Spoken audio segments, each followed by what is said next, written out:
दोस्तों नमस्कार, मैं हूं शैलेंद्र सिंह और आप देख रहे हैं हमारा YouTube चैनल शब्द शैलेंद्र सिंह। आज हमारे साथ अर्चना सिंह जी हैं जो NLP ट्रेनर हैं और मेडिटेशन एक्सपर्ट हैं।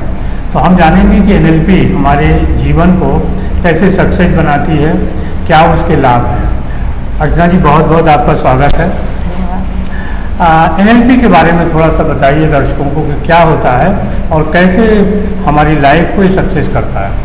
NLP मतलब जो टर्म है वो है न्यूरो लिंग्विस्टिक प्रोग्रामिंग। तो न्यूरो हो गए हमारे नर्व्स, न्यूरॉन्स ब्रेन के, लिंग्विस्टिक हमारा लैंग्वेज, प्रोग्रामिंग हमारी कंडीशनिंग। तो जब हम गर्भ में आते ही हैं तो कहते हैं ना जीन्स, तो जीन्स क्या है? एक कोडिंग है। तो वो कोडिंग हम में आ गई।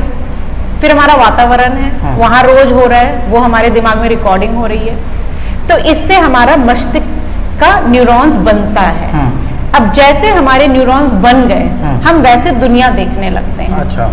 जैसे समझिए कि मैं अपने सास से बहुत प्रताड़ित हुई, तो कोई भी अगर औरत अपने सास को गाली दे रही होगी या बदतमीजी कर रही होगी तो मैं उसका पीछे का कारण ये सोचूंगी कि ये इनके साथ ऐसा किया।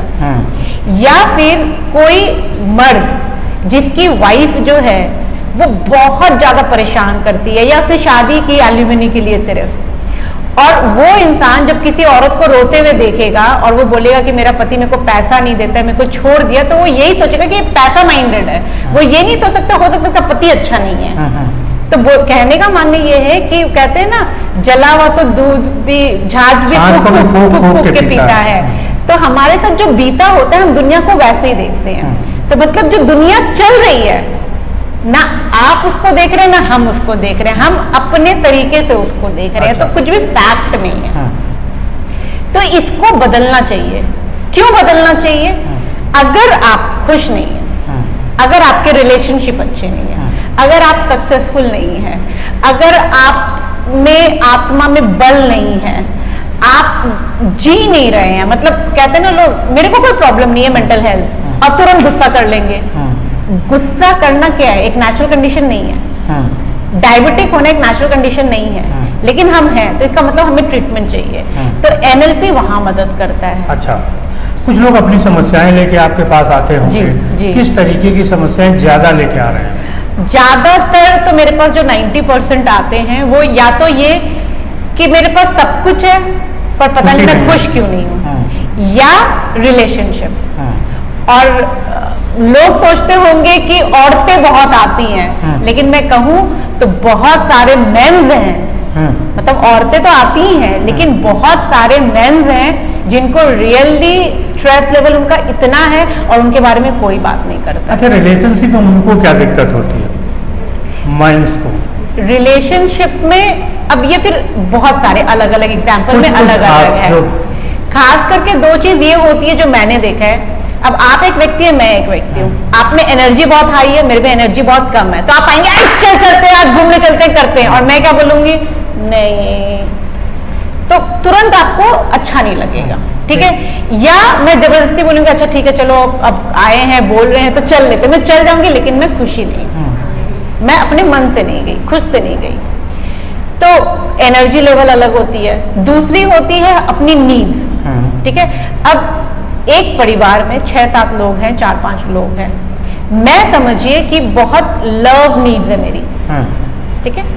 और जो हस्बैंड है वो बहुत एम्बिशियस है, वो दिन रात कमा रहा है, मेहनत कर रहा है, मुझे 5 स्टार होटल ले जा रहा है, लैविश दुनिया दिखा रहा है, लेकिन मेरे साथ चाय पीने की टाइम नहीं है। अब मैं दुखी, और अगला सोचेगा सब कुछ तो इसके लिए करता हूँ, सब कुछ देता हूँ, इसे किस बात की कमी है? या नीड्स अलग हो गए, या न्यूरोलॉजिकल लेवल्स में हम बहुत अलग है। न्यूरोलॉजिकल लेवल्स क्या हो गया? मैं क्या हूं, आप क्या हो, एक व्यक्तिगत हम क्या हैं। अब मैं व्यक्तिगत बहुत स्पिरिचुअल हो सकती हूँ और मेरे हस्बैंड बहुत मटेरियलिस्टिक हो सकते हैं। तो वो बोलेंगे ये सामान लेते हैं, वो सामान लेते हैं, हम बोलते हैं चलो ना आश्रम चलते हैं, ध्यान करते हैं, योगा करते हैं। तो अब ये डिफरेंस आ रही है। अब दोनों में से या तो एक कॉम्प्रोमाइज करेगा या झगड़ा होगा। जनरली हमारा दिमाग जो बना ही है वो क्या करता है? या तो वो फाइट करता है, या वो फ्लाइट में आ जाता है, या वो भाग जाता, फ्लाइट करता है। इसीलिए डिवोर्स होती है। जो फ्रीज हो जाता है उनको बहुत साल तक पता ही नहीं चलता कि उनके साथ क्या हुआ, अचानक एक दिन जगते हैं, यार मेरी तो जिंदगी बर्बाद हो गई, क्यों हुआ, कैसे हुआ, मुझे पता ही नहीं चला। या किसी के झगड़ा करने में जिंदगी बीत जाती है। तो ये कुछ चीजें हैं जो लोगों के व्यक्तिगत, सबसे बड़ी जो चीज होती है वो हमारी कंडीशनिंग होती है। अच्छा। हम कैसे जगह पले बड़े, कैसे लोगों के बीच पले बड़े, क्या पढ़े, क्या सीखे, क्या सुने, क्या हमारी एक्सपीरियंसेस रही, उसकी हमारी ब्रेन में कंडीशनिंग रहती है और हम दुनिया को उस तरीके से देखते हैं। कुछ लॉयल्टी के इश्यूज भी आ रहे हैं आजकल के हस्बैंड वाइफ रिलेशनशिप में। एक्स्ट्रा मैरिटल तो भरा पड़ा है। अच्छा, अब इसमें सबसे ताज्जुब की बात ये होती है कि एक्स्ट्रा मैरिटल वाले जो विक्टिम है वो मेरे पास कम आ रहे हैं, जो खुद एक्स्ट्रा मैरिटल कर रहे हैं वो आते हैं कि मैं बहुत परेशान हूँ। किस चीज की परेशानी है? मैं जो है कर तो रहा हूँ सब चीज, करना चाहिए कि नहीं करना चाहिए, ये सही है कि गलत है। क्योंकि इतना, आप YouTube चैनल खोलिए, अभी एक जन बोलेगा एक्स्ट्रा मैरिटल नहीं चलाना चाहिए, ये आपके लिए हानिकारक है, दूसरा कहेगा एक्स्ट्रा मैरिटल करना चाहिए। अगर आप खुद खुश नहीं है तो दुनिया को किसी को खुश नहीं रख सकते। आप खुश रहिए, आपकी खुशी सबसे ज्यादा जरूरी है। तो बोलने का मतलब है कि इतने सारे इंफॉर्मेशन है कि विजडम तो है ही नहीं। कोई दुनिया देख ही नहीं रहे हैं, कोई दुनिया सीख ही नहीं रहे हैं, कोई चीज कोई जान ही नहीं रहे हैं। ये मैं आप लोगों पे छोड़ती हूँ कि आप क्या समझते हैं एक्स्ट्रा मैरिटल। आपके पास जो लोग आते हैं उनको आप क्या कहते हैं? सबसे बड़ी बात ये होती है कि NLP में और कोचिंग इंडस्ट्री में कभी भी एडवाइस या राय नहीं दी जाती है। अच्छा। आपके सामने तथ्य रखे जाते हैं, आपको जो स्वीकार करना हो कर लीजिए। हाँ, उसमें से जो आप चूज करें, क्योंकि किसी के कर्म में नहीं जाना चाहिए। और सबसे बड़ी बात है, मेरा घर का एनवायरनमेंट, आप मुझे भले 10 बातें लेक्चर दे दीजिए, लेकिन मैं कैसे जी रही हूँ, मेरे साथ क्या हो रहा है, मैं किस कंडीशन से बीत रही हूँ और मेरा पहले का कंडीशन क्या है, ये मैं जानती हूँ, आप नहीं जान सकते। और हमारे पास जब आते हैं तो प्रॉब्लम जो लेके आ रहा है, लेकिन उसके साथ बहुत लोग एसोसिएटेड है और सबके लिए मैं डिसीजन नहीं दे सकती।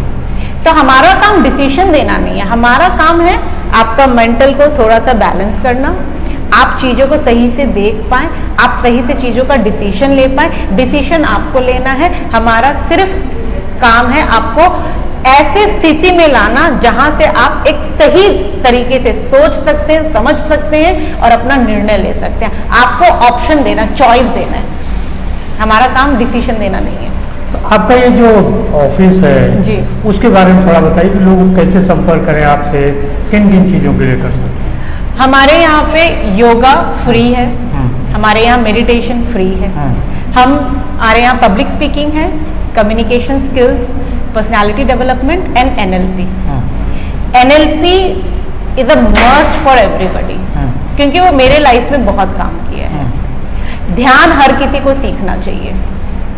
योगा आपको देखिए, जब हमारे पतंजलि में भी अगर आप जाते हैं तो जब वो एवोल्यूशन की बात करती है, आपके उत्थान की बात करती है, तो किसी एक मोडालिटी से नहीं हो सकता है। इसीलिए जो एथलीट्स हैं उनको हार्ट अटैक्स हो रहे हैं। अपने बॉडी पे बहुत काम किया, माइंड पे नहीं किया तो भी दिक्कत, आपने माइंड पे किया, बॉडी पे नहीं किया तो भी दिक्कत, आपने दोनों पे किया और आत्मा पे नहीं किया तो भी दिक्कत। अच्छा। तो तीनों लेवल पे काम करना जरूरी है।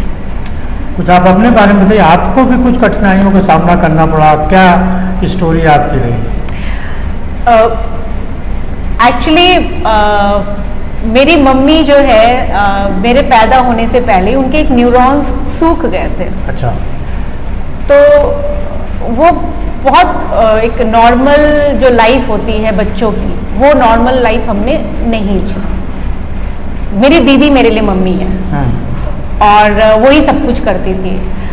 अब अगर आप 10 साल के बच्चे से उसकी माँ को बोलो कि शादी करके जा रही है तो वो बच्चा तो नहीं समझेगा। तो उस वक्त से मेरे को कुछ अच्छा नहीं लगता था। छोटी थी, बच्ची थी, खेलती थी, कूदती थी, सब करती थी, लेकिन मुझे अच्छा कुछ भी नहीं लगता था। तो एक नेचुरल, घर में किताबें थी, पापा बहुत रीड करते थे और वो हु एम आई ये सब रीड करते थे, और वही लिटरेचर अवेलेबल था। मेरा भाई बहुत रीड करता था, विजडम, रीडर्स डाइजेस्ट, मेरे फ्रेंड्स बहुत पढ़ते थे, रीड करने वाले थे, तो वो सारी चीज़ें पढ़ना शुरू किया। तो मैंने स्किल्स पे काम करना सीखा। क्लास 5 में मैंने किताब पढ़ी थी रिलैक्सेशन के ऊपर, तो उसकी एक लाइन मैंने अपने लाइफ में गार्ड बांध के लगा ली कि 90% ऑफ चीज़ आपके लाइफ में वो जिसके लिए आप टेंशन लेते हो वो कभी होती नहीं है। हाँ। तो सारी चीज़ें करते करते करते करते कब मैं लोगों को पढ़ना शुरू कर दी, मैंने फिर पर्सनल मैनेजमेंट इंडस्ट्रियल रिलेशन पर मास्टर्स किया, फिर मैं लेक्चरर बनी, ह्यूमन रिसोर्स मैनेजमेंट की, ह्यूमन रिसोर्स डेवलपमेंट की। उसके बाद भी कहीं शायद सुकून नहीं था, या पता नहीं कुछ ढूंढ रही थी, कुछ मिसिंग था लाइफ में, अच्छा नहीं लगता था कुछ भी। उसके बाद मेरे को ये हुआ कि नहीं, मेरे को इसके तह तक जाना है, तो मैंने सब कुछ किया। मैंने योगा किया, मैंने मेडिटेशन किया, मैंने NLP किया, मैंने एनर्जीज समझे, एनर्जी एक्सरसाइजेज किए, गॉस्क्यूज किए, सारे चीज़ किए।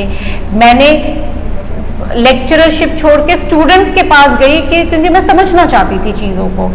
तो जब मैंने वो सारी चीज़ें की, मैंने अपना रिसर्च किया, मैंने अपनी चीज़ें बनाई करी, तो मेरी लाइफ की टर्निंग पॉइंट तब आई जब मैंने देखा कि मैं एकदम एवरेज बच्चे को 90%, 95% आराम से दिला रही हूँ। मतलब मैं इस चीज़ पे दावा नहीं कर रही हूँ, लेकिन मैं आराम से दिला रही हूँ जब मैं स्कूल में रिसर्च कर रही हूँ और अपने फंडर्स लगा रही हूँ उन पे। तो मुझे लगा कि यहाँ से बहुत कुछ बदली जा सकती है। और 93 से लेके 2004 तक हर रात मैं रो के सोई हूँ, क्योंकि दीदी शादी करके चली गई। तो वो 2024 चल रहा है, 2004 में मैंने जो बंद किए हैं, तो मैंने लगा कि ऐसे अर्चना तो बहुत जगह है, हम सिर्फ यहाँ से यूं खुश हो सकते हैं, लेकिन हमें वो कोई फॉर्मूला तो बताए। हाँ। तो मुझे तो 93 से 2004 इतना समय लग गया। तो वही है कि आपके साथ जो भी हुआ है, आप उसमें 1 मिनट रह सकते हैं, 1 दिन रह सकते हैं, 1 महीना रह सकते हैं, 1 साल रह सकते हैं, 1 जीवन रह सकते हैं। तय करिए कि आपको कब तक रहना है। तो ये NLP है जो हमारे जीवन को बदलती है, और अर्चना जी को आपने सुना कि कैसे उनका जीवन बदला। बहुत शुक्रिया।